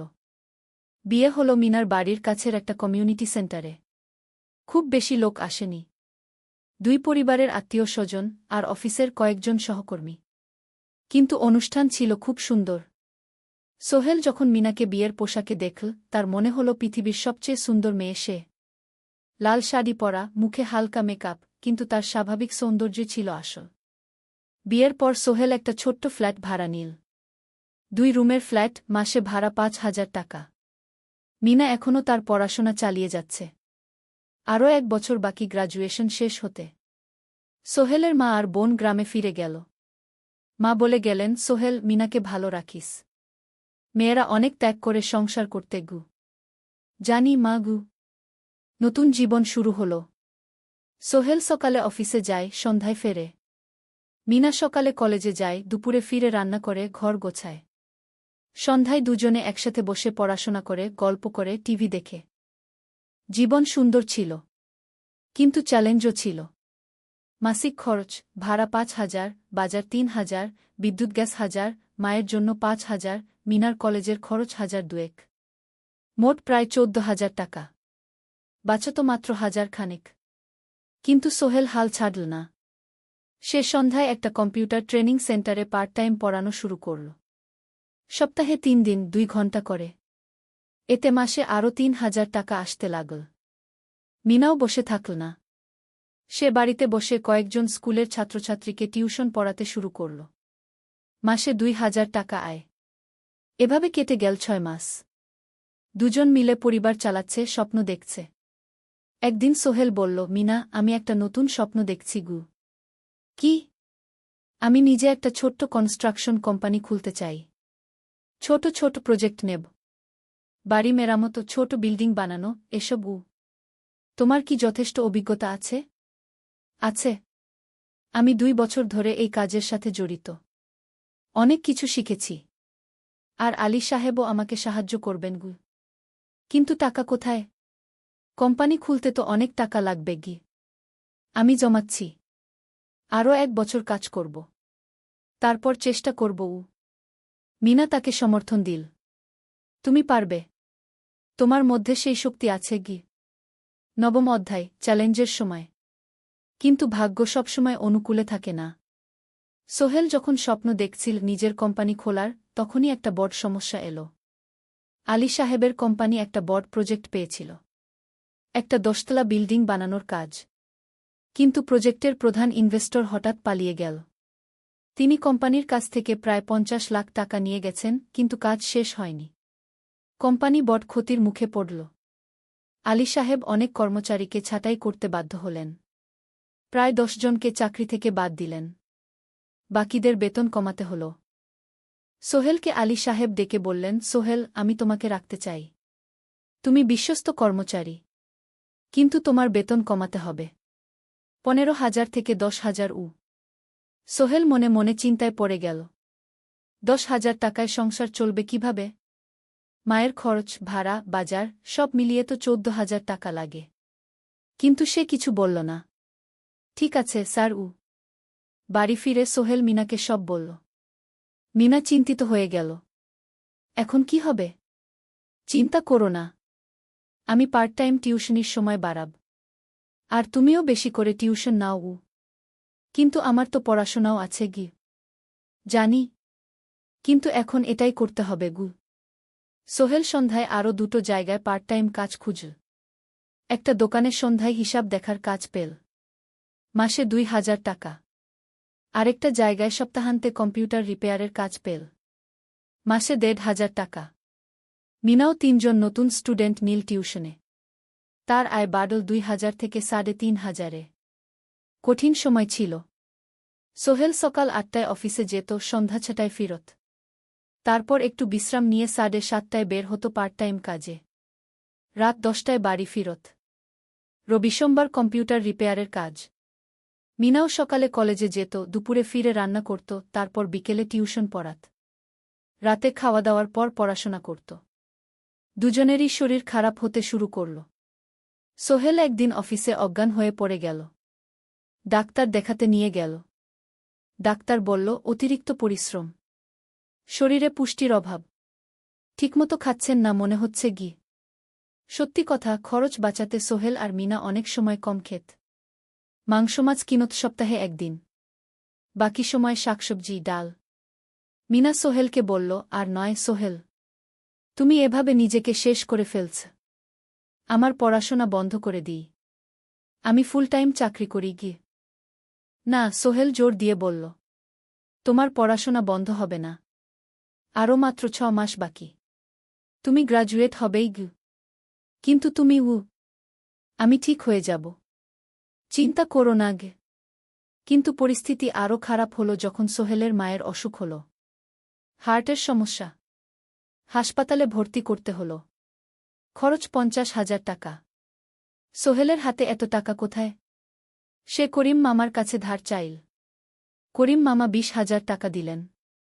বাকি ৩০,০০০ টাকা সোহেল একটা এনজিও থেকে ঋণ নিল। সুদের হার মাসে ২%। মায়ের চিকিৎসা হল। তিনি সুস্থ হয়ে গেলেন। কিন্তু সোহেল এখন ঋণের বোঝায় পড়ে গেল। প্রতি মাসে ৩,০০০ টাকা করে কিস্তি দিতে হবে। সেই রাতে সোহেল আর মিনা বিছানায় শুয়ে কথা বলছিল। সোহেল বলল, মিনা, আমি মনে হয় ভুল করেছি। শহরে এসে বিয়ে করে তোমাকে কষ্টে ফেলেছি গু। মিনা তার হাত ধরল। না সোহেল, তুমি ভুল করনি। জীবনে এরকম খারাপ সময় আসে, কিন্তু এটা কাটিয়ে ওঠাই হলো আসল শক্তি। আমরা একসাথে আছি, একসাথে থাকব, সবকিছু ঠিক হয়ে যাবে। মিনার কথায় সোহেল একটু সাহস পেল। হ্যাঁ, হাল ছাড়া যাবে না। 10ম অধ্যায়, আলোর দিকে। 3 মাস পরে পরিস্থিতি একটু ভালো হতে শুরু করল। আলী সাহেবের কোম্পানি একটা নতুন প্রজেক্ট পেল, একটা স্কুল বিল্ডিং বানানোর কাজ। কোম্পানি আবার স্থিতিশীল হতে শুরু করল। আলী সাহেব সোহেলকে ডেকে বললেন, সোহেল, আমি তোমার কঠোর পরিশ্রম দেখেছি। খারাপ সময়েও তুমি কোম্পানি ছেড়ে যাওনি। আমি কৃতজ্ঞ। আজ থেকে তোমার বেতন আবার 15,000 টাকা। সোহেল খুশি হয়ে গেল। ধন্যবাদ স্যার। মিনাও গ্র্যাজুয়েশন শেষ করল, ভালো ফলাফল করল। সে এখন চাকরি খুঁজছে। একদিন মিনা একটা প্রাইভেট স্কুলে শিক্ষিকার ইন্টারভিউ দিতে গেল। ইন্টারভিউ ভালো হল, তাকে নিযোগ দেওয়া হল। বেতন 12,000 টাকা। সেদিন সন্ধ্যায় দুজনে মিলে একটা ছোট্ট পার্টি করল। একটা বিরিয়ানি কিনল, কোমল পানীয় কিনল। দুজনে মিলে খেল। আমরা পেরেছি সোহেল, মিনা বলল। হ্যাঁ, আমরা পেরেছি গু। এখন দুজনের মিলিয়ে আয় 27,000 টাকা। খরচ চালানোর পর প্রায় 10,000 টাকা বাঁচে। সোহেল এই টাকা দিয়ে লোন শোধ করতে শুরু করল। পার্ট টাইম কাজগুলো ছেড়ে দিল। শরীরের যত্ন নেওয়া শুরু করল। আরও 6 মাস পরে সোহেলের কাছে একটা বড় সুযোগ এল। আলী সাহেব একদিন তাকে ডাকলেন। সোহেল, তুমি কি নিজের ব্যবসা করতে চাও? স্যার, আমি তোমাকে একটা ছোট্ট প্রজেক্ট দিতে চাই। একটা 3 তলা বিল্ডিংয়ের কনস্ট্রাকশন। তুমি ম্যানেজ করবে, আমি শুধু সুপারভাইজ করব। লাভের 50% তোমার গু। সোহেল ভাবল, এটা একটা বড় সুযোগ, কিন্তু ঝুঁকিও আছে। যদি কাজটা ভালোভাবে না হয়? স্যার, আমি চেষ্টা করব, কিন্তু যদি ভুল হয়? ভুল হবে না। আমি তোমার উপর বিশ্বাস রাখছি, তুমি পারবে গু। সোহেল রাজি হয়ে গেল। এই প্রজেক্ট তার জীবনে টার্নিং পয়েন্ট হতে পারে। 11 অধ্যায়, স্বপ্ন পূরণের পথে। পরের 6 মাস সোহেল খুব কঠোর পরিশ্রম করল। প্রজেক্টটা ম্যানেজ করা সহজ ছিল না। শ্রমিক নিযোগ, ম্যাটেরিয়াল কেনা, কাজের তদারকি, সময়মতো কাজ শেষ করা, সব দায়িত্ব তার। প্রথম 2 মাস খুব চাপের মধ্যে গেল। একদিন একজন শ্রমিক কাজ করতে গিয়ে আহত হল। সোহেল তাকে হাসপাতালে নিয়ে গেল, তার চিকিৎসার খরচ দিল। এতে প্রজেক্টের বাজেট একটু বাড়ল, কিন্তু সোহেল জানত এটা করা দরকার। আরেকদিন ভুল ম্যাটেরিয়াল ডেলিভারি হল। সোহেল সেগুলো ফেরত পাঠাল, সঠিক জিনিস আনাল। এতে 3 দিন দেরি হল, কিন্তু কাজের মান ঠিক রইল। মিনা তাকে সবসময় সাপোর্ট করছিল। সে এখন চাকরিতে স্থিতিশীল। স্কুলের বাচ্চারা তাকে পছন্দ করে। প্রিন্সিপাল তার কাজে খুশি। প্রজেক্ট শেষ হল 6 মাসে, সময়মতো, বাজেটের মধ্যে। বিল্ডিংয়ের মালিক খুব খুশি হলেন। তিনি আলী সাহেবকে ধন্যবাদ দিলেন। আলী সাহেব বললেন, ধন্যবাদ আমাকে না, এই ছেলেকে দিন। সোহেল পুরো প্রজেক্ট ম্যানেজ করেছে গু। প্রজেক্ট থেকে মোট লাভ হল 3 লাখ টাকা। সোহেল পেল 1.5 লাখ টাকা। তার জীবনে এত টাকা এই প্রথম। সে করিম মামার ঋণ শোধ করল, এনজিওর বাকি ঋণ শোধ করল। তারপর তার মাকে 50,000 টাকা পাঠাল। মা দিয়ে গ্রামের বাড়িটা একটু মেরামত করাল, বোন ঋতুর জন্য একটা ল্যাপটপ কিনল। বাকি টাকা দিয়ে সোহেল একটা ব্যাংক অ্যাকাউন্টে জমা রাখল, ভবিষ্যতের জন্য। আলী সাহেব সোহেলকে আরও 2টো প্রজেক্ট দিলেন, এবার একটু বড়। সোহেল আত্মবিশ্বাসের সাথে সেগুলোও শেষ করল। 2 বছর পরে সোহেল সিদ্ধান্ত নিল, এবার নিজের কোম্পানি খোলার সময় এসেছে। 10 অধ্যায়, নতুন শুরু। সোহেল তার সব জমানো টাকা দিয়ে একটা ছোট্ট অফিস ভাড়া নিল। 2 রুমের অফিস। একটা রুমে কাজের জায়গা, আরেকটায় ছোট্ট মিটিং রুম। অফিসের সামনে একটা বোর্ড লাগাল, Sohel construction and development. Mina তাকে সাহায্য করছিল। সে অফিসের অ্যাকাউন্টস দেখত সন্ধ্যায় স্কুল থেকে ফিরে। দুজন মিলে একটা টিম। প্রথমে ছোট ছোট কাজ নীল। বাড়ি মেরামত, দোকান সংস্কার, ছোট বিল্ডিং কনস্ট্রাকশন। কাজের মান ভালো রাখার চেষ্টা করল। সময়মতো শেষ করল। দাম ন্যায্য রাখল। ধীরে ধীরে সোহেলের সুনাম ছড়িয়ে পড়ল। মানুষ তাকে বিশ্বাস করত। তার কাছে নতুন নতুন কাজ আসতে লাগল। প্রথম বছর খুব কষ্ট হল। কখনো লাভ হতো, কখনো লস। কিন্তু সোহেল থেমে থাকল না। সে শিখতে লাগল ব্যবসা কিভাবে চালাতে হয়। দ্বিতীয় বছরে পরিস্থিতি ভালো হল। সোহেল এখন ৩ জন স্থায়ী কর্মচারী নিয়োগ দিল। একজন ইঞ্জিনিয়ার, একজন সুপারভাইজার, একজন অফিস সহায়ক। তৃতীয় বছরে একটা বড় প্রজেক্ট পেল। একটা স্কুল বিল্ডিং বানানোর কাজ। ৫ তলা বিল্ডিং। সোহেল পুরো মনোযোগ দিয়ে কাজটা করল। শ্রমিকদের ভালো বেতন দিল, ভালো ম্যাটেরিয়াল ব্যবহার করল, সময়মতো কাজ শেষ করল। স্কুল কর্তৃপক্ষ খুব খুশি হল। তারা সোহেলের কাজের প্রশংসা করল। এই প্রজেক্ট থেকে সোহেল প্রায় ৫ লাখ টাকা লাভ করল। এই টাকা দিয়ে সে আরও ভালো একটা অফিস নিল। আরও কর্মচারী নিয়োগ দিল। এখন তার কোম্পানিতে ১০ জন স্থায়ী কর্মচারী। প্রজেক্ট অনুযায়ী আরও শ্রমিক নিয়োগ দেওয়া হয়। ১৩ অধ্যায়, পরিবার। এদিকে সোহেল আর মিনার সংসারেও খুশির খবর এল। মিনা গর্ভবতী। ৯ মাস পর তাদের একটা মেয়ে হল। নাম রাখল সারা। সারা যখন জন্মাল, সোহেলের মা আর বোন চট্টগ্রামে এল। মা ১ মাস থেকে গেলেন। মিনাকে সাহায্য করলেন। সোহেল এখন একটা বড় ফ্ল্যাট ভাড়া নিয়েছে। ৩ রুমের ফ্ল্যাট। একটা রুমে সোহেল, মিনা, একটায় সারা, আরেকটায় অতিথি রুম। মায়ের জন্য সোহেল সিদ্ধান্ত নিল তাকে চট্টগ্রামে নিয়ে আসবে। গ্রামে একা থাকা ঠিক না। কিন্তু মা রাজি হলেন না। না বাবা, আমি গ্রামেই থাকব। এখানে আমার পরিচিত মানুষ আছে। তোর বোনকে নিয়ে যা। ও ঢাকায় পড়ছে, চট্টগ্রামে এনে ভালো কোথাও ভর্তি করিয়ে দেগি। সোহেল তাই করল। ঋতুকে চট্টগ্রাম বিশ্ববিদ্যালয়ে ভর্তি করিয়ে দিল।